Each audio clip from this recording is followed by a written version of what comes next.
Ik wil graag een groot applaus voor Michael Madsen.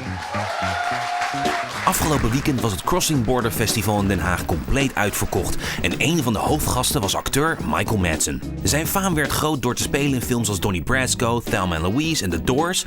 Maar regisseur Quentin Tarantino liet hem uitblinken in Kill Bill. En als de psychopathische Mr. Blonde in de misdaadklassieker Reservoir Dogs. Madsen is nu een verdienstelijk dichter en Crossing Border gaf hem de ruimte om zijn werk voor te dragen. Ik trof Madsen in de bar van zijn hotel en ik vroeg hem hoe hij het vond om als dichter uitgenodigd te worden op het Crossing Border. Having come to something like this, being invited to something like this, it's almost like a gift. Oh. It's like I just did this TV show and the guy said to me, you know, you're a writer now. Right. And I said, oh, okay. It's always best to get that from someone else. Lee Marvin in The Twilight Zone and Lee Marvin in Point Blank. Mr. Blonde dancing and Dennis Hopper with the gas mask. How does it work on the street? Do people, pick up and you say your face, hey? Yeah. That happens here too, right? Yeah. Okay. Yeah, I mean, I'm always surprised when that happens when I'm away from home, from in a faraway place. Right. It's really the last thing in the world you expect. I don't walk around thinking about it. Right. And it's always kind of surprising to me when somebody wants to take a picture with me or wants to remembers a film that I was in. Right. Some people are afraid. Why is that? Well, some people hesitate to get in an elevator with me. You know. I suddenly imagined it, yeah. Funny. Michael Madsens rol in Reservoir Dogs was behoorlijk heftig, wat vast de reden is dat mensen niet alleen in de lift met hem durven. Maar de film had ook veel beroemde one-liners, zoals deze. Bet you're a big Lee Marvin fan, aren't you?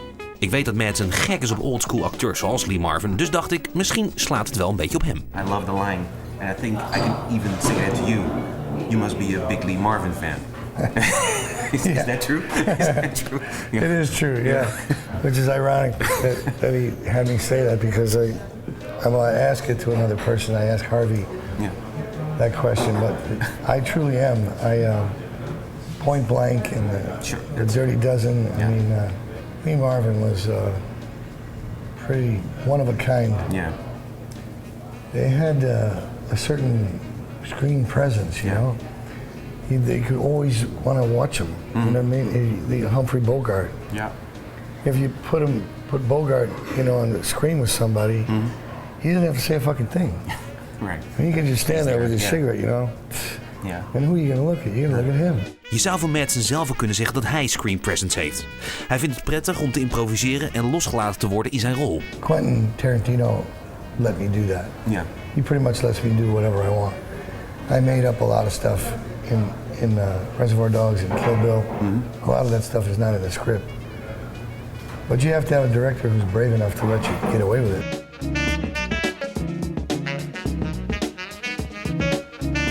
Bob Mitchum going after those kids and Humphrey Bogart pulling leeches off his body. We have the volume 1 actually, so more is coming up, I guess. For 10 years of poetry.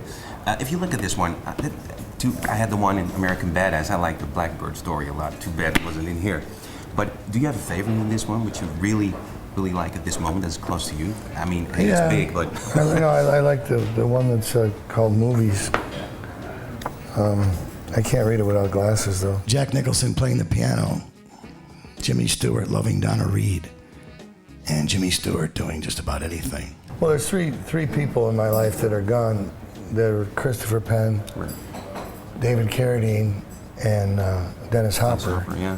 They were all very good friends of mine. Yeah. And they supported this novel too, right? Yeah, they did, Dennis wrote the foreword for a book that I wrote called Burning in Paradise. Right. And he gave me a great compliment. He said I was better than Kerouac, which I don't know if that's possible. And you're a fan of Kerouac too, right? I don't know how many drinks Dennis had before he came to that conclusion, but I thought it was a really great compliment, and coming from him, it meant an awful lot to me.